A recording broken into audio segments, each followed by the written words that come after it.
ಇಲ್ಲ ಬರ್ತಾರೆ. ಹರಿ ಓಂ.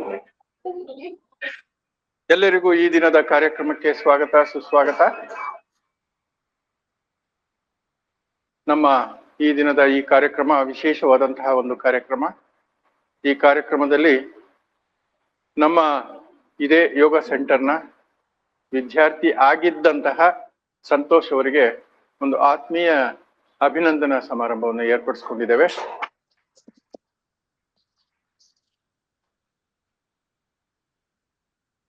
ಸಂತೋಷ್ ಅವರನ್ನ ವೇದಿಕೆಗೆ ಆಹ್ವಾನಿಸ್ತೇನೆ. ದಯವಿಟ್ಟು ವೇದಿಕೆಗೆ ಬನ್ನಿ.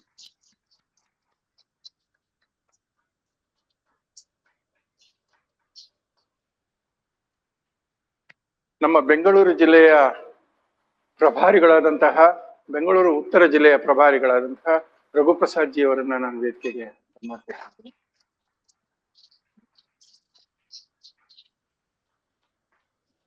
ಅದು ನಿಂತ್ಕೊಂಡ್ರೆ ಕಾಣ್ತಾ ಇಲ್ಲ, ಅದಕ್ಕೋಸ್ಕರ ನಾನು ಕೂತ್ಕೊಂಡೇ ಮಾತಾಡ್ತಾ ಇದ್ದೀನಿ, ಇಲ್ಲಾಂದ್ರೆ ವಿಡಿಯೋ ಸರಿಯಾಗಿ ಬರೋದಿಲ್ಲ. ಮೊದಲಿಗೆ ನಮ್ಮ ಈ ಕಾರ್ಯಕ್ರಮಕ್ಕೆ ಆಗಮಿಸಿರುವಂತಹ ಸಂತೋಷ್ ಅವರಿಗೆ ಹೃದಯಪೂರ್ವಕವಾದಂತಹ ಧನ್ಯವಾದಗಳನ್ನ ಹಾಗೂ ಸ್ವಾಗತವನ್ನು ಬಯಸುತ್ತೇನೆ. ನಮ್ಮ ಕರೆಗೆ ಹೋಗೊಟ್ಟು ನಮ್ಮ ಬೆಂಗಳೂರು ಉತ್ತರ ಜಿಲ್ಲೆಯ ಸೋಷಿಯಲ್ ಮೀಡಿಯಾ ಪ್ರಭಾರಿಗಳಾದಂತಹ ರಘುಪ್ರಸಾದ್ ಜಿ ಅವರನ್ನು ಸಹ ಈ ಕಾರ್ಯಕ್ರಮಕ್ಕೆ ಆಹ್ವಾನಿಸ್ತೇನೆ.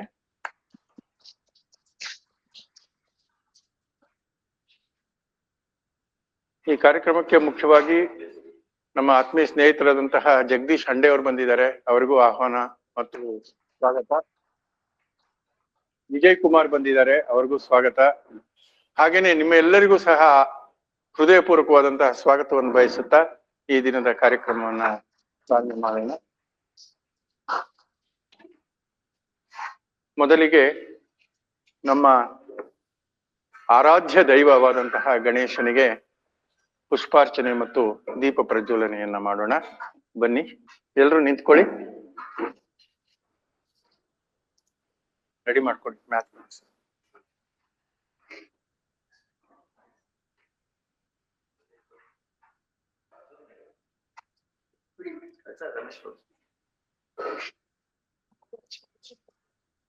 ದೀಪ ಹಚ್ಬೇಕು, ಸರಿ ಮಾಡಿ ದೀಪ ಪ್ರಜ್ವಲನೆ.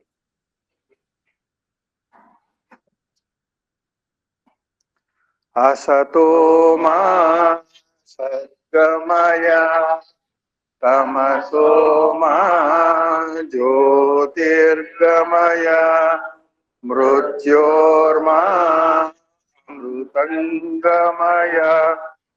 ओम शांति शांति शांति। असतो मा सद्गमय तमसो मा ज्योतिर्गमय मृत्योर्मा अमृतंगमय। ओम शांति शांति शांति। सर बन्नी.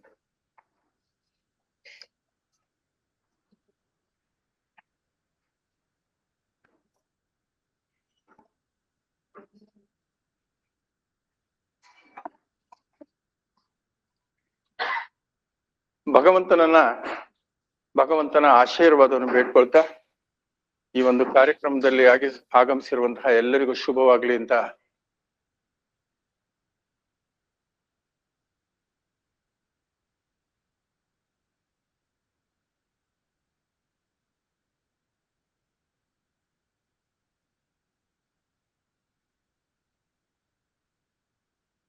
ಪ್ರಾರ್ಥನೆ ಏನಿದೆ ಅದನ್ನ ಮಾಡೋಣ. ಎಲ್ರು ಜ್ಞಾನ ಮುದ್ರೆ ಮುಖ ಯಾವ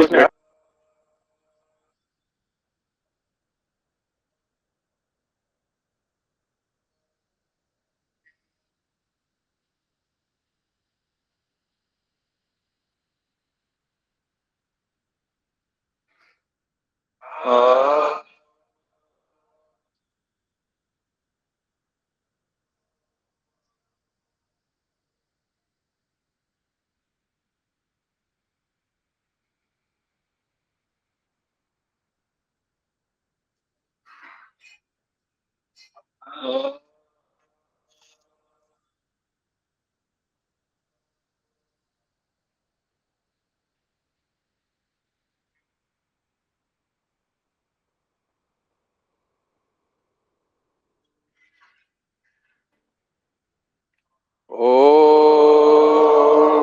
ಭೂರ್ಭುವಸ್ಸು ತತ್ಸವಿತುರ್ವರೆಣ್ಯಂ ಭರ್ಗೋ ದೇವಸ್ಯ ಧೀಮಹಿ ಧಿಯೋ ನಃ ಪ್ರಚೋದಯಾತ್.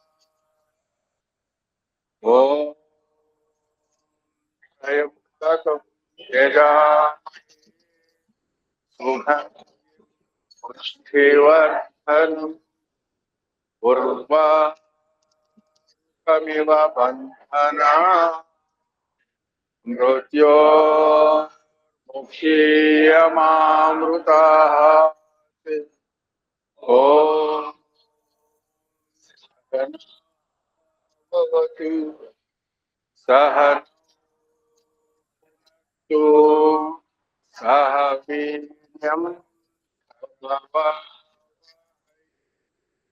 तेजस्विनाधीतमस्तु मा विद्विषावहै. ॐ असतो मा सद्गमय तमसो मा ज्योतिर्गमय मृत्योर्मृतङ्गमय. ॐ शान्ति शान्ति शान्ति. गुरु ब्रह्मा विष्णुः गुरुदेवो महेश्वरः गुरु साक्षात् परब्रह्मा तस्मै श्री गुरवे नमः. ತಲೆಬಾಗಿ ಹೆತ್ತ ತಂದೆ ತಾಯಿಯಿಂದ ಮನದಲ್ಲಿಯೇ ನೆನೆಯೋಣ. ಭೂತಾಯಿಗೆ ವಂದಿಸೋಣ, ಸೂರ್ಯ ಚಂದ್ರರಿಗೆ ವಂದಿಸೋಣ. ನಿಧಾನವಾಗಿ ಕೈಗಳನ್ನು ಮೇಲೆ ತಗೊಂಬನ್ನಿ, ಚೆನ್ನಾಗಿ ರಬ್ ಮಾಡಿ. ಬಂದಂತ ಶಾಖವನ್ನ ಕಣ್ಣುಗಳಿಗೆ ತಗೊಳ್ಳಿ, ನಿಧಾನವಾಗಿ ಕಣ್ಣುಗಳನ್ನು ಬಿಡಿ. ಈ ದಿನದ ಕೇಂದ್ರ ಬಿಂದುವಾಗಿರುವಂತಹ ನಮ್ಮ ಸಂತೋಷ್ ಅವ್ರ ಬಗ್ಗೆ ಒಂದೆರಡು ಮಾತುಗಳನ್ನ ಪ್ರಾಸ್ತಾವಿಕ ನುಡಿಯಾಗಿ ನಾನು ಹೇಳಲಿಕ್ಕೆ ಇಚ್ಛೆ ಪಡ್ತೇನೆ. ಎಲ್ರಿಗೂ ಕೇಳಿಸ್ತಾ ಇದೆ ಅನ್ಸತ್ತಲ್ಲ? ಕೇಳಿಸ್ತಾ ಇದೆ. ಸಂತೋಷ್ ಅವರು ನಮ್ಮ ಸಹಕಾರ ನಗರದಲ್ಲಿ ನಾವು 30 ವರ್ಷದ ಹಿಂದೆ ಬಂದಾಗ ಎಲ್ಲ ಚಿಕ್ಕ ಚಿಕ್ಕ ಮಕ್ಕಳು, ಇವ್ರ ಜೊತೆ ಎಲ್ಲ ನಾವು ತುಂಬಾ ಆಟ ಆಡಿದ್ದೇವೆ. ಅವ್ರ ಮನೆಗೆ ಹೋದಾಗ ಎತ್ಕೊಂಡಿದ್ದೇವೆ, ಎಲ್ಲ ಮಾಡಿದ್ದೇವೆ. ಹಾಗೇನೆ ಬೆಳೆದಂಗೆಲ್ಲ ಅವರು ನಮ್ಮ ದೇವಸ್ಥಾನದ ಈ ಒಂದು ಕಾರ್ಯಕ್ರಮಗಳಲ್ಲೆಲ್ಲ ಸಕ್ರಿಯವಾಗಿ ತೊಡಗಿಸ್ಕೊಳ್ತಾ ಇದ್ರು. ಚರ್ಚ್ ಅಲ್ಲೇ ಸಕ್ರಿಯವಾಗಿ ತೊಡಗಿಸ್ಕೊಳ್ತಾ ಇದ್ರು. ಗಣೇಶ ಹಬ್ಬ ಬಂತು ಅಂದ್ರೆ ಸಂತೋಷ್ ಹುಡುಕ್ತಾ ಇದ್ವಿ. ಸಂತೋಷ್ ಅವರೇ ಬನ್ನಿ ಬನ್ನಿ, ಈ ಕಾರ್ಯಕ್ರಮ ನೀವು ನಡ್ಸ್ಕೊಡ್ಬೇಕಂತ. ತುಂಬಾ ಅದ್ಭುತವಾಗಿ ಅವರ ಅಧ್ಯಕ್ಷತೆಯಲ್ಲಿ ಗಣೇಶೋತ್ಸವ ಕಾರ್ಯಕ್ರಮ ಸುಮಾರು 30 ವರ್ಷಗಳ ಹಿಂದ ನಡ್ಕೊಂಡು ಬರ್ತಾ ಇದೆ. ತುಂಬಾ ಅದ್ಭುತವಾದಂತಹ ಒಂದು ಕಾರ್ಯದಕ್ಷತೆಯನ್ನ ಅವರು ನಮ್ಗೆ ತೋರಿಸ್ತಾ ಇದ್ರು. ಅದೊಂದೇ ಅಲ್ಲ, ಬೇರೆ ಎಲ್ಲಾ ವಿಷಯಗಳಲ್ಲೂ ಸಹ ಅವರು ಮುಂದು. ನಾವು ನಮ್ಮ ಮನೆಗಳಲ್ಲೂ ಸಹ ನಮ್ಮ ಮಕ್ಕಳಿಗೂ ಸಹ ಇವರನ್ನ ಮಾದರಿಯಾಗಿ ತೋರಿಸ್ತಾ ಇದ್ವಿ. ಅವ್ರ ರೀತಿ ನೀವು ಕೆಲಸ ಮಾಡ್ಬೇಕಂತ.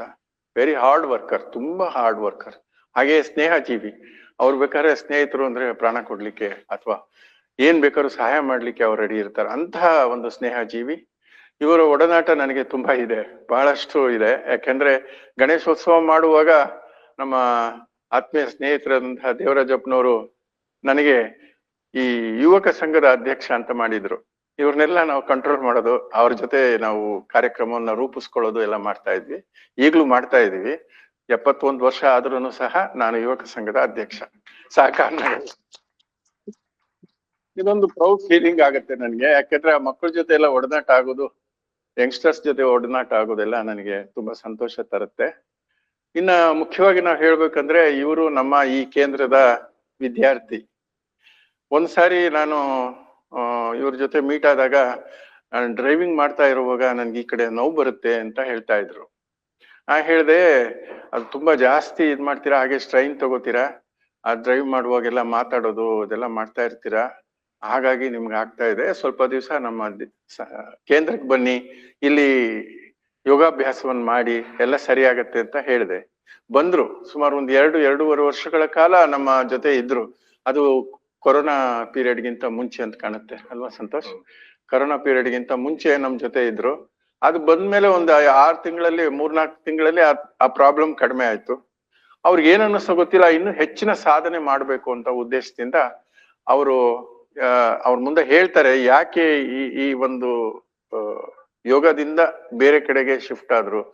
ಆದ್ರೂ ಸಹ ಅಲ್ಲಿ ಯೋಗವನ್ನೂ ಮಾಡ್ತಾ ಇದ್ರು, ಪ್ರಾಣಾಯಾಮಗಳನ್ನು ಮಾಡ್ತಾ ಇದ್ರು, ಹಾಗೇನೆ ಕಸರತ್ ಅಂತಾರಲ್ಲ ಹಾಗೆ ಆ ಕಸರತ್ ಅಂದ್ರೆ ದೇಹ ದಾಢ್ಯವನ್ನ ಬೆಳೆಸ್ಕೊಳ್ಳೋದಕ್ಕೆ ಏನ್ ಬೇಕೋ ಅದನ್ನೆಲ್ಲ ಮಾಡ್ತಾ ಇದ್ರು. ಇಂತಹ ಮಹಾನ್ ವ್ಯಕ್ತಿ ನಮ್ಮ ಸಂತೋಷ್ ಅವರು.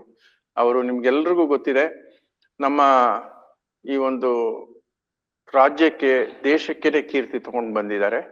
ಅವರು ಎವರೆಸ್ಟ್ ಶಿಖರವನ್ನ ಹತ್ತಿ, ಅದು ಪ್ರಪಂಚದ ಅತಿ ಎತ್ತರವಾದಂತಹ ಒಂದು ಶಿಖರ. ಆ ಶಿಖರವನ್ನ ಅವರ ಹತ್ತಿ ಸುಖವಾಗಿ ಸಂತೋಷವಾಗಿ ವಾಪಸ್ ಬಂದಿದ್ದಾರೆ. ಅವ್ರಿಗೊಂದು ದೊಡ್ಡ ಚಪ್ಪಾಳೆ ಕೊಡ್ತಾ ಈ ಕಾರ್ಯಕ್ರಮ ಇನ್ನು ಅವ್ರ ಜೊತೆ ಕೇಳಿಸ್ಕೊಳ್ಳೋದು ತುಂಬಾ ಇದೆ. ಅದಕ್ ಮುಂಚೆ ನಾನ್ ಬರ್ದಿರುವಂತಹ ಒಂದು ಹಾಡನ್ನ ನಮ್ಮ ಲಕ್ಷ್ಮಿ ಮೇಡಮ್ ಅವ್ರು ಹಾಡ್ತಾರೆ. ಅವತ್ತು ಹಾಡ್ಲಿಕ್ಕೆ ಸರಿಯಾಗ್ಲಿಲ್ಲ, ಇವತ್ತು ಹಾಡ್ತಾರೆ. ಈ ಕಡೆ ಬನ್ನಿ ಮೇಡಮ್, ಇಲ್ಲೇ ಬಂದ್ಬಿಡಿ. ಸ್ವಲ್ಪ ಹಿಂದಕ್ಕೆ ಹೋಗಿ. ಇರ್ಲಿ ನೀವಿರಿ. ಆಯ್ತಾಯ್ತು, ಕಾಣಿಸ್ತಾ ಇದೆ. ನಾನ್ ಬರ್ದಿರೋದು ತುಂಬಾ ಚೆನ್ನಾಗಿದೆ. ಎದ್ ನಿಂತ್ಕೊಂಡ್ರೆ ಚೆನ್ನಾಗಿರುತ್ತೆ.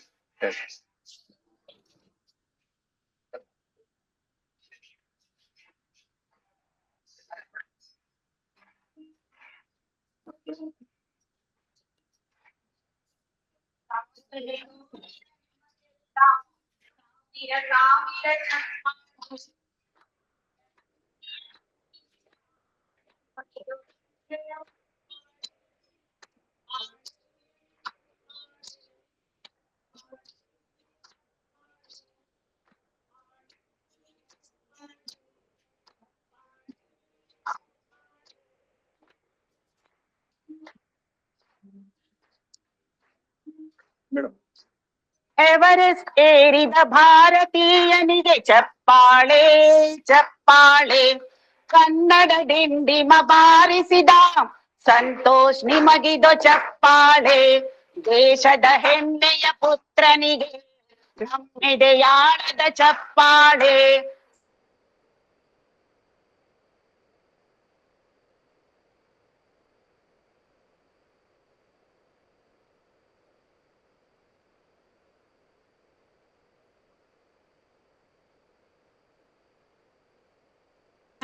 ಚಪ್ಪಾಳೆ ಚಪ್ಪಾಳೆ ಚಪ್ಪಾಳೆ ಚಪ್ಪಾಳೆ.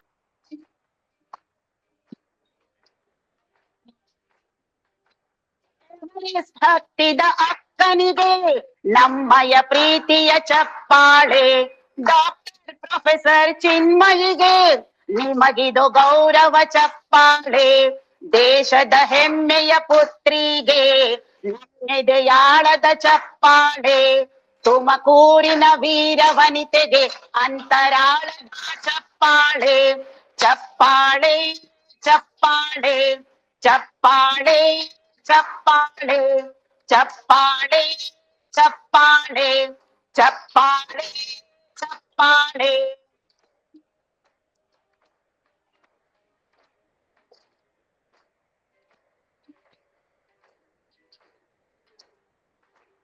ಇತಿಹಾಸ ಬರೆದು ಗೌರವ ತಂದ ನಿಮಗಿದು ನಲ್ಮೆಯ ಚಪ್ಪಾಳೆ. ಧೈರ್ಯ ಶೌರ್ಯವ ಮೆರೆದಿರುವ ವೀರ ಯೋಧರಿಗೆ ಚಪ್ಪಾಳೆ. ಕರ್ನಾಟಕ ಮೌಂಟೇನಿಯರಿಂಗ್ ಸಂಸ್ಥೆಗೆ ಚಪ್ಪಾಳೆ. ಕರ್ನಾಟಕ ಮೌಂಟೇನಿಯರಿಂಗ್ ಸಂಸ್ಥೆಗೆ